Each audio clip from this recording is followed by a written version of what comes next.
These are maha. In other words, they could be fat, but they're still maha.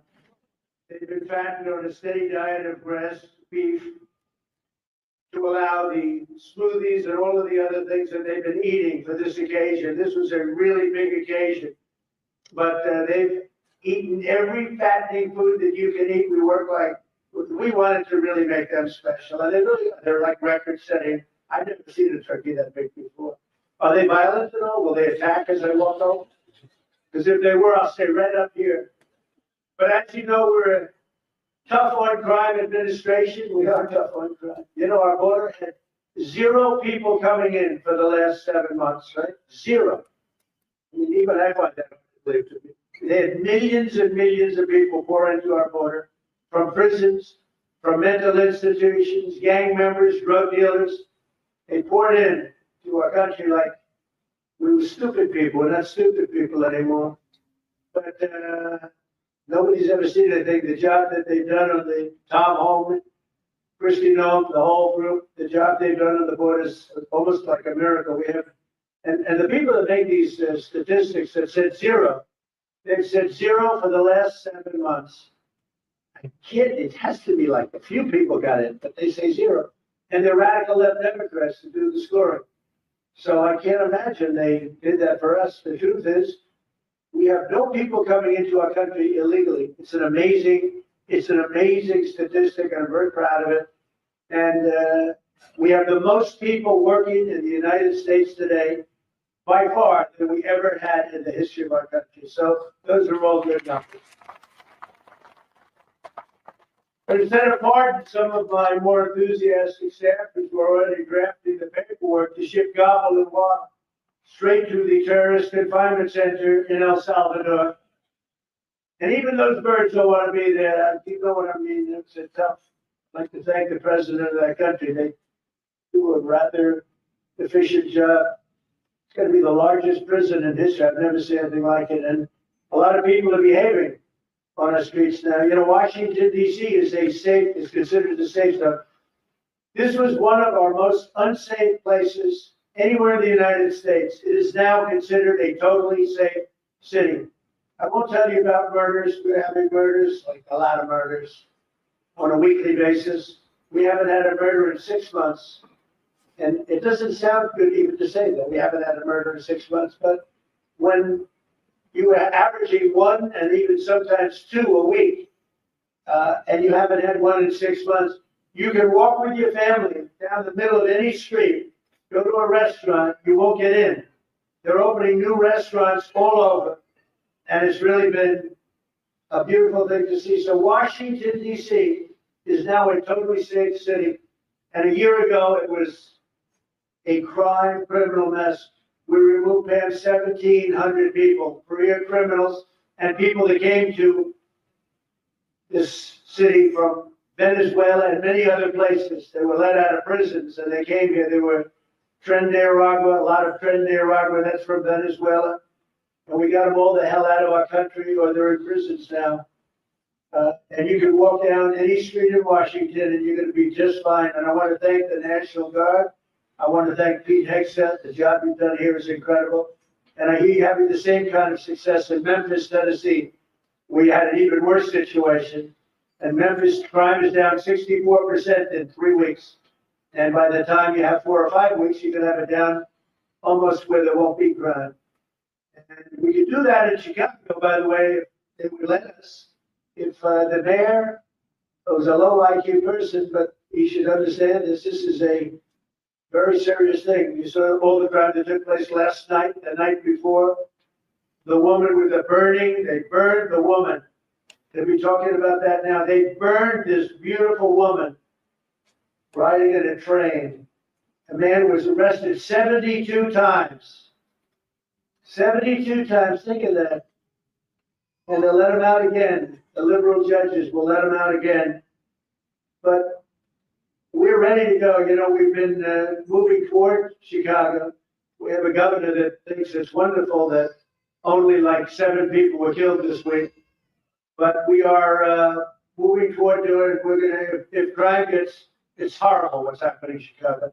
We can make Chicago a safe city in a period of 4 weeks, in a period of 8 weeks, 9 weeks, 10 weeks, it would be totally safe. And the people of Chicago want us to go there. And if you look at the crime that's taken place in Chicago in the last 2 weeks, just take a look. It's on the front page of every newspaper. It's out of control. The mayor is incompetent, and the governor is a big fat slob. He ought to invite us in, say, please make Chicago safe. We're going to lose a great city if we don't do it quickly. Make Chicago, we'll do the same thing as we did in DC, the same thing as we did everywhere we've gone. It's become almost instantly safe. And I want to do it in Chicago. So Governor Pritzker, if you're listening, let's get your act together. Invite us in. We're going to make your place so safe. You're not going to have these crimes that are making the newspapers and the front page of every newspaper and television story, news story. We'll make Chicago a safe place very quickly. I looked at the various cases, granting mercy, discovering that the terrible trauma that everyone's going through. And I had a little bit of a Pritzker joke. I was going to talk about Pritzker in size, but when I talk about Pritzker, I get angry because he's not letting us do the job. So I'm not going to tell my Pritzker joke. I have a very cute little joke. Some speechwriter wrote some joke about his weight. But I would never want to talk about his weight. I don't talk about people being fat. I refuse to talk about the fact that he's a fat slob. I don't mention it. On a more serious note, as we gather around the dinner table, I'd like to lose a few pounds too, but and I'm not going to lose it on Thanksgiving, I can tell you that, because I'm going to have a turkey, but it's not going to be that. I hope all Americans will have the chance to enjoy the fellowship of family and friends and renew our faith in God's providence. 1 year ago, we were a dead country 1 year ago. The King of Saudi Arabia said it to me actually 4 months ago when I was in Saudi Arabia, Qatar, UAE. He said, 1 year ago, the United States was a dead country, and now you've got the hottest country anywhere in the world to do. We're the hottest country. We have $18 trillion being invested as of now. We're not even close to being 1 year. The most ever was $2 trillion for a certain country I won't name during the last administration. In 4 years, they had less than $1 trillion being invested in the country. In 9 months, we have over $18 trillion. It's a number that nobody has ever even thought possible. And that's in building plants and building so many things, investments in our country. Nobody's ever seen anything like it. But we have more people working. We have more people praying. The churches are coming back. I don't know if you've been reading that story, but religion is coming back to America. Some people say, oh, why would you mention that? To me, that's a big deal. And this Thanksgiving, we're also making incredible strides to make America affordable again. Walmart announced that the cost of their standard Thanksgiving meal is 25% lower than just 1 year ago. That's a big deal. According to the USDA, the price of Thanksgiving turkey is down 33% from its Biden era highs. Potatoes are down 13%. Ham is down 15% compared to last Thanksgiving. So we are down to a level that we haven't seen in a long time. Egg prices are down 86% since March, and gasoline will soon be hovering around $2 a gallon. Under our leadership, we passed the largest tax cuts in history, the largest spending cuts in history, the largest regulation cuts in history, and we have fully secured our southern border. I've also ended 8 wars in 9 months, and we're working on that final war. It's not easy, but I don't know. I think we're going to get there. 25,000 soldiers, Ukraine, Russia. In the last month, 25,000 soldiers have died. So I think we're getting very close to a deal. We'll find out. I thought that one would have been gone quicker. We did 8. I thought that would have been an easier one, but I think we're making progress. In less than 1 year, we've accomplished more than most other administrations have accomplished in 8 years. And this is a very special Thanksgiving. We thank God for his many blessings and the great success that this country has seen in this short period of time. We draw strength from the love of family and friends, and we express our undying gratitude for the men and the women of the United States Armed Forces. We love them. We pray that peace and prosperity will continue to bless our land, and together we'll really just keep this great drive going to make America great again. MAGA, I think it's the greatest expression in the history of politics. Make America great again.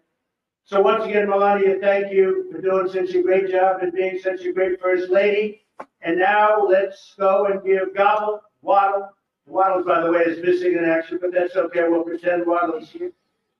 The gift that they've been waiting for.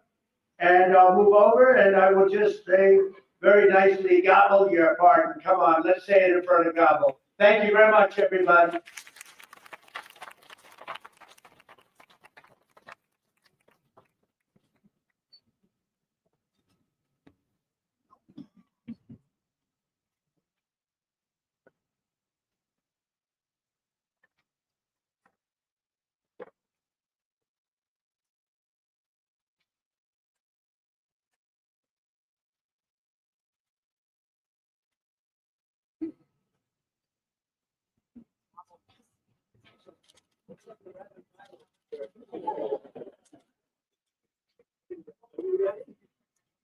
Gobble, if you're going to play this very important, you are hereby unconditionally a partner.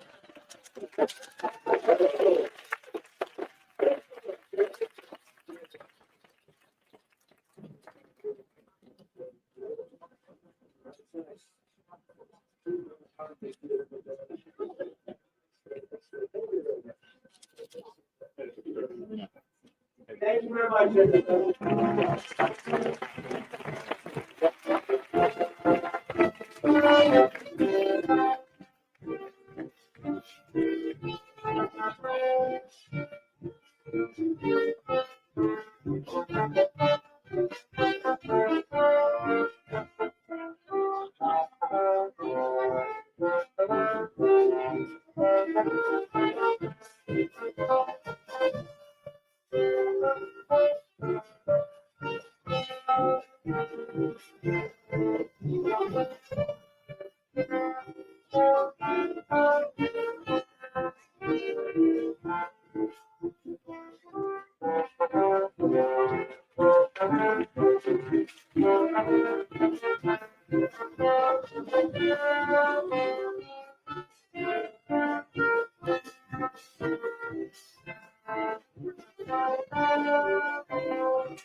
Yeah.